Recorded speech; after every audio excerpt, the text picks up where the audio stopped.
বড় বড় মার্কেটগুলা যদি এসি চলতে পারে আর রিক্সাওয়ালার একটা ব্যাটারি লাগাইছে, এইতেই কারেন্ট সব শেষ হয়ে গেছে।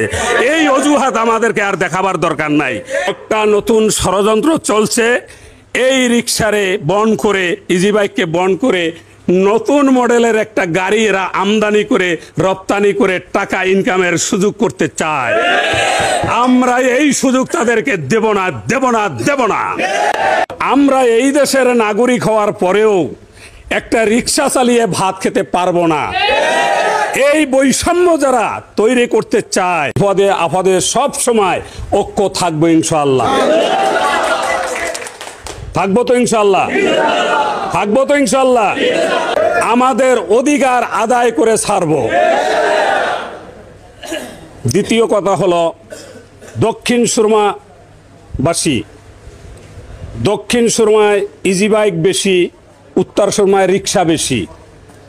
আমরা 3 চাক্কার মালিক, আমরা সবার কাছে অনুরোধ করব, আমরা 18 বছরের নিচে কোনো লোককে গাড়ি দেব না। দিতে হলে প্রথম শর্ত, সে গাড়িতে বসে সিগারেট খেতে পারবে না, যাত্রীর সাথে বেয়াদবি করতে পারবে না।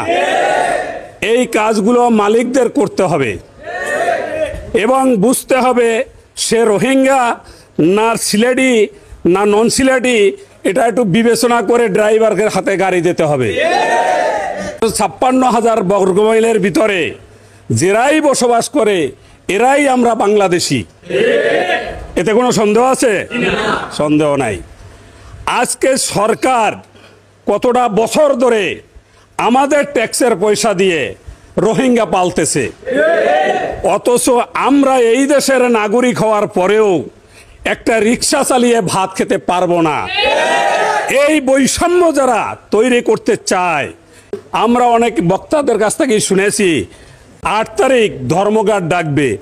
তার আর ধর্মঘট ডাকার দরকার নাই তো। ধর্মঘট মানে কি? গাড়ি চালাবে না। তোমরা চালাতে পারলে না চালাবে, আমরা হরতাল দেবো সেদিন।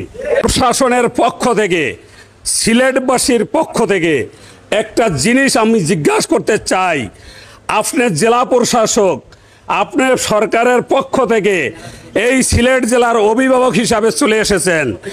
আপনি আজ আছেন, কালকে চলে যাবেন। আমাদের ভিতর বিভক্ত করে যাবেন না, আমাদের ভিতর মায়ের সৃষ্টি করে যাবেন না।